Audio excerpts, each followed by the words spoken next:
Assalamualaikum warahmatullahi wabarakatuh.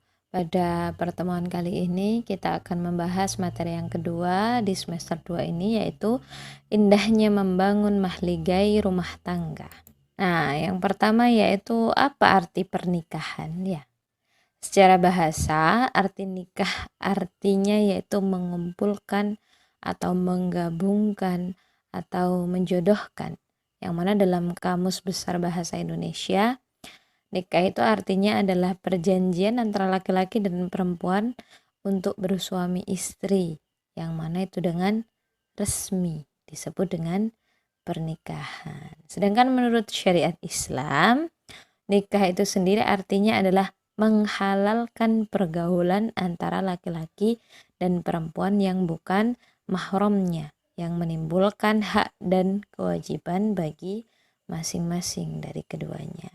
Nah, jadi pernikahan itu diartikan dalam syariat Islam itu adalah menghalalkan pergaulan antara laki-laki dan perempuan yang awalnya bukan mahramnya. Berikutnya yaitu tujuan pernikahan. Kira-kira apa tujuan pernikahan? Di sini ada 6. Yang pertama yaitu untuk memenuhi tuntutan naluri manusia yang asasi, di mana menurut hadis Bukhari Muslim ya, Rasulullah pernah bersabda bahwa alasan perempuan dinikahi yaitu ada 4: hartanya, kedudukannya, kecantikannya, dan agamanya. Berikutnya yaitu tujuan pernikahan yang kedua untuk mendapatkan ketenangan hidup.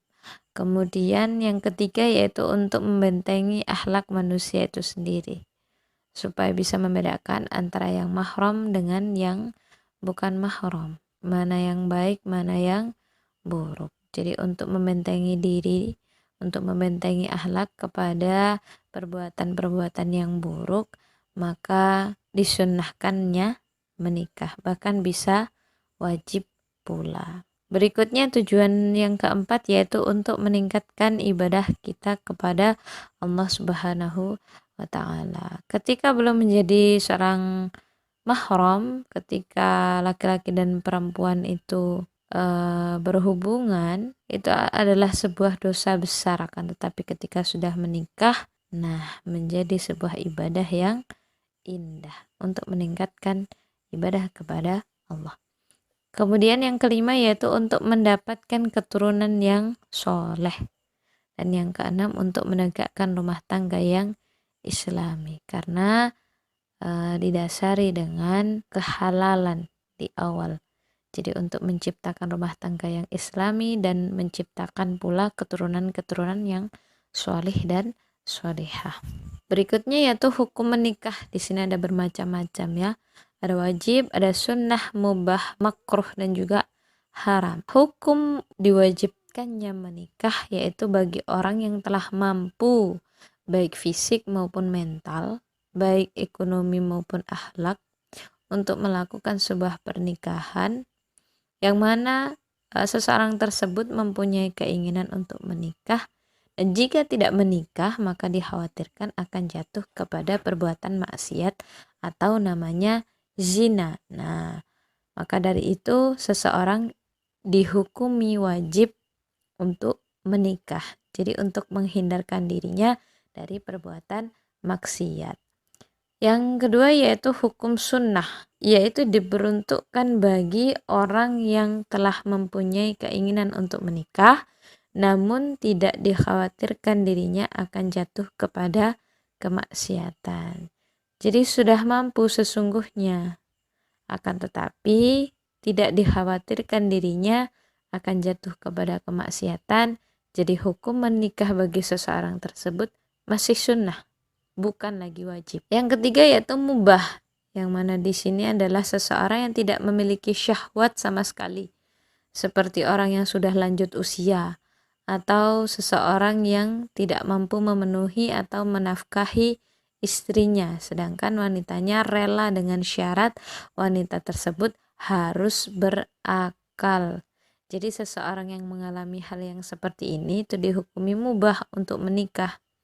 Ketika seseorang itu belum tentu bisa memenuhi atau menafkahi istrinya dengan baik, artinya dia mubah menikah hukumnya ya. Atau seseorang yang memang sudah lanjut usia, atau seseorang yang memang mohon maaf tidak normal. Nah, seperti itu ya, atau kurang sempurna. Nah, jadi hukumnya mubah baginya untuk menikah. Berikutnya yaitu hukum haram. Bagi siapa itu? Yaitu bagi orang yang yakin bahwa dirinya tidak akan mampu melaksanakan kewajiban-kewajiban dalam pernikahan, baik kewajiban yang berkaitan dengan hubungan seksual maupun yang berkaitan dengan kewajiban-kewajiban yang lain. Jadi hukumnya haram. Yang berikutnya yaitu hukum makruh. Seseorang menikah yaitu bagi orang yang mampu menikah, tetapi dia khawatir akan menyakiti wanita yang akan dinikahinya atau mendolimi dari hak-hak istri itu sendiri. Nah, atau tidak minat terhadap wanita dan juga tidak mengharapkan keturunan. Nah, itu adalah dihukumi makruh. Itulah beberapa hukum menikah. Jadi dilihat dari situasi dan kondisi dari tiap-tiap orang itu sendiri. Berikutnya pengertian mahram. Nah, apa ya mahram kira-kira? Muhrim atau mahram? Yang sesungguhnya yang benar itu adalah mahram. Menurut pengertian bahasa, mahram berarti yang diharamkan. Nah, dalam ilmu fikih itu sendiri, mahram adalah wanita yang haram dinikahi. Adapun penyebab seseorang wanita haram dinikahi itu ada 4 golongan atau macam ya. Orang yang tidak boleh dinikahi itu sebab 4, ada 4 macamnya. Dari keturunan, dari pernikahan, dan persusuan, dari dikumpul atau dimadu, seperti itu. Yang pertama dari keturunan dulu. Nah, jadi ibu yang pertama tidak boleh dinikahi, itu mahram kita, ibu kita. Kemudian anak perempuan, nah itu mahram kita, jadi tidak boleh dinikahi. Yang ketiga saudara perempuan kandung ya, seayah atau seibu sama saja. Kemudian bibi, nah bibi dari saudara ibu atau bibi dari saudara ayah, seperti itu juga tidak boleh, itu masih mahram. Lalu anak perempuan dari saudara laki-laki atau anak perempuan dari saudara perempuan, nah, itu tidak boleh dinikahi.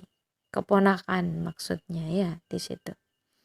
Yang kemudian dari pernikahan, ada siapa saja? Yaitu yang pertama istri, ibu istrinya atau mertua, itu tidak boleh. Yang kedua yaitu rabibah, yaitu anak tiri, anak istri yang dikawin dengan suami lain, itu tidak boleh dinikahi ya, anak tiri.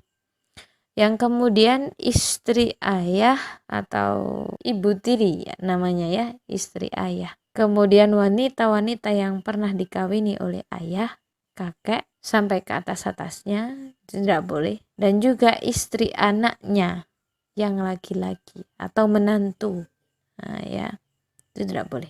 Macam yang ketiga yaitu dari persusuan, di mana ibu yang menyusui itu tidak boleh dinikahi, serta saudara perempuan yang mempunyai hubungan sepersusuan, nah itu sama dengan mahramnya, jadi tidak boleh dinikahi.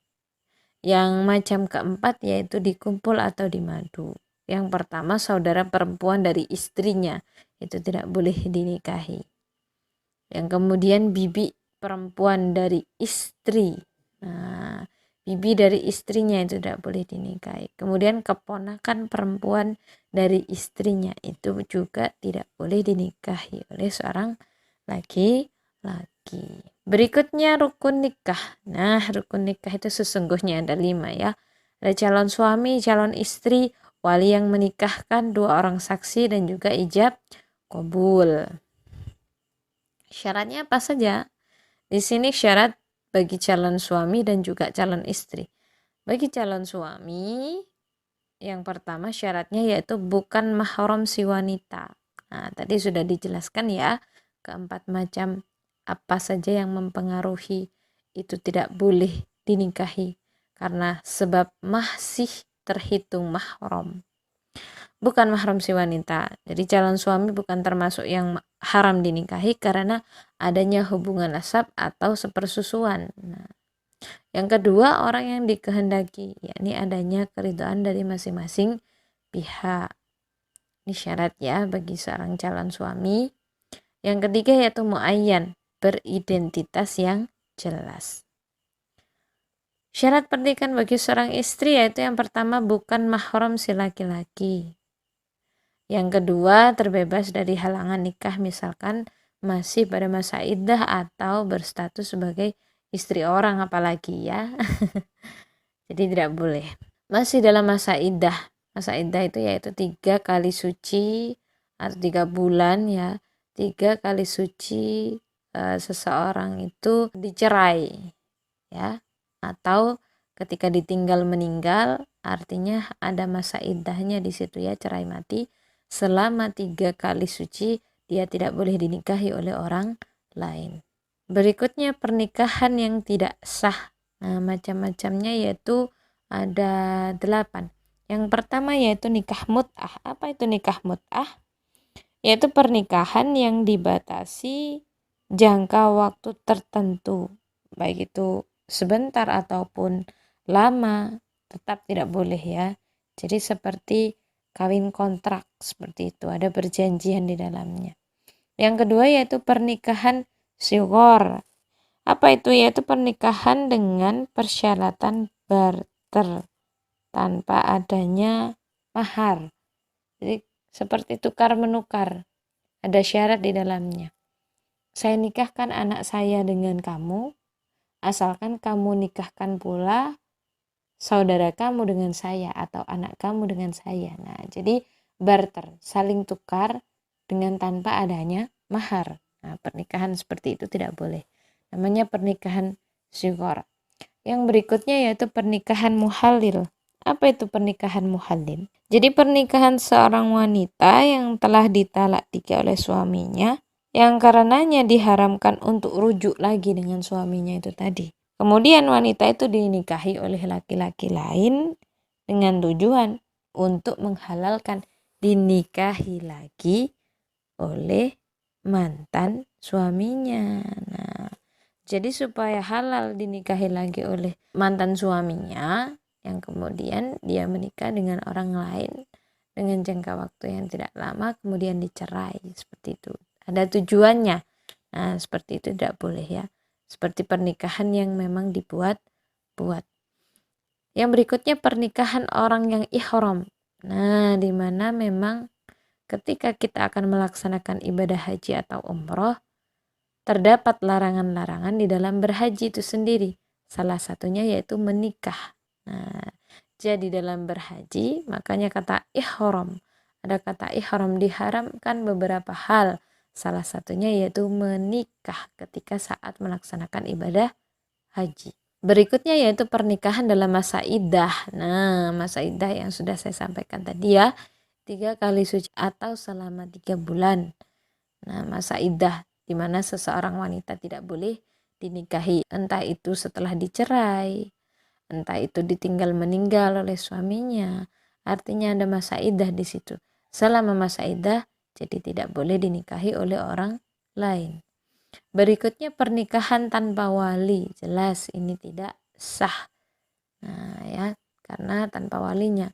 Ketika memang orang tua tidak ada di situ adik, kakak, saudara yang lain yang masih mahram dengan wanita tersebut yang bisa menjadi wali pernikahannya. Kemudian pernikahan dengan wanita kafir, jelas ini adalah haram, tidak boleh.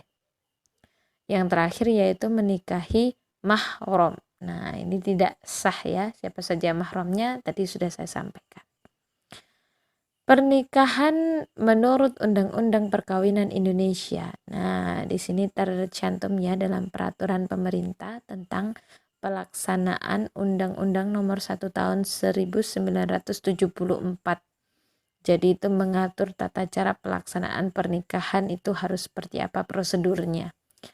Adapun pencatatan pernikahan sebagaimana termaktub dalam bab 2 pasal 2 yang mana itu dilakukan oleh namanya PPN, Pegawai Pencatat Nikah. Nah, jadi siapapun yang ingin melangsungkan perkawinan atau pernikahan berdasarkan hukum Islam di Indonesia ini berada di bawah pengawasan PPN. Kalau kemarin di kelas 1 kita membahas wakaf yang mana ada PPAIW ya, ada pejabat pembuat akta ikrar wakaf yang mana ketika kita menikah itu ada PPN, ada pegawai pencatat nikah. Seperti itu. Berikutnya kewajiban suami. Nah, ini saya sebutkan secara umum saja yang sesungguhnya banyak sekali. Yang pertama yaitu memberi nafkah, sandang, pangan, dan tempat tinggal kepada istri dan juga anak-anaknya sesuai kemampuan yang diusahakan secara maksimal. Itu adalah kewajiban seorang suami. Memimpin serta membimbing istri dan anak-anaknya agar menjadi orang yang berguna bagi keluarga, agama, masyarakat, serta bangsa, bahkan negaranya. Itu adalah kewajiban seorang pemimpin keluarga, yaitu suami. Yang berikutnya yaitu bergaul dengan istri dan anak-anaknya dengan baik atau ma'ruf. Ma'ruf itu ya dengan baik itu tadi ya. Jadi dengan cara yang baik. Yang terakhir yaitu membantu istri dalam tugas sehari-hari, terutama dalam mengasuh dan mendidik anak-anak agar menjadi anak yang solih dan solihah. Oh, itu termasuk kewajiban seorang suami juga, Bu? Ya, jelas tentu ya. Membantu seorang istri untuk mengasuh dan juga mendidik anak-anak. Berikutnya yaitu kewajiban seorang istri. Yang pertama yaitu taat kepada suami dalam batas-batas yang sesuai dengan ajaran Islam. Jadi harus taat kepada suaminya, yang mana itu ketika sesuai dengan syariat Islam. Ketika salah dan menyimpang, ya jelas tidak perlu taat kepada suami yang salah. Bagaimana caranya? Seperti itu kita menyikapinya ya. Ketika itu sesuai dengan syariat Islam, maka kita harus taat kepada suami. Yang kedua yaitu memelihara diri serta kehormatan dan harta benda suami baik di hadapan ataupun di belakangnya. Nah, maka dari itu ketika kita itu memang diizinkan oleh suami untuk bekerja ya, seorang istri perempuan yang sudah dinikahi oleh seorang laki-laki, kita tetap wajib punya kewajiban namanya memelihara diri. Itu adalah syarat diperbolehkannya wanita memiliki sebuah profesi atau pekerjaan. Yang ketiga yaitu membantu suami dalam memimpin kesejahteraan dan keselamatan keluarga. Boleh membantu suami bekerja atau membantu suami, itu adalah boleh ya, bahkan itu merupakan sebuah kewajiban. Boleh ketika suami itu membolehkan, tapi haram dan tidak dijadikan sebuah kewajiban ketika suami itu tidak memperbolehkan. Menerima dan menghormati pemberian suami walaupun sedikit, serta mencukupkan nafkah yang diberikan suami. Jadi harus gampang-gampang atau sering-sering bersyukur sesuai dengan kekuatan dan kemampuannya. Jadi menjadi seorang istri itu harus hemat, cermat, dan juga bijaksana. Amin. Jadi harus pandai-pandai bersyukur maksud saya. Yang berikutnya yaitu hormat dan sopan kepada suami dan juga keluarganya. Bukan cuma keluarga kita, keluarganya pun atau keluarganya suami itu adalah keluarga kita pula. Maka dari itu harus hormat dan juga sopan. Yang terakhir yaitu memelihara, mengasuh, dan mendidik anak agar menjadi anak yang solih dan solihah. Ini tugas utama dari seorang istri atau seorang ibu. Memelihara, mengasuh, dan mendidik.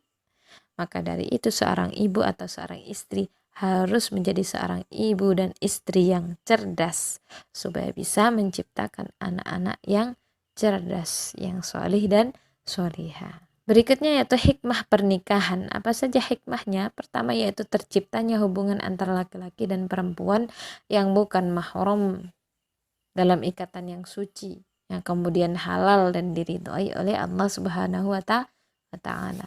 Jadi kalau belum waktunya, ya wis, tidak usah berhubungan antara laki-laki dan perempuan. Nanti saja ketika sudah waktunya, silahkan menikah.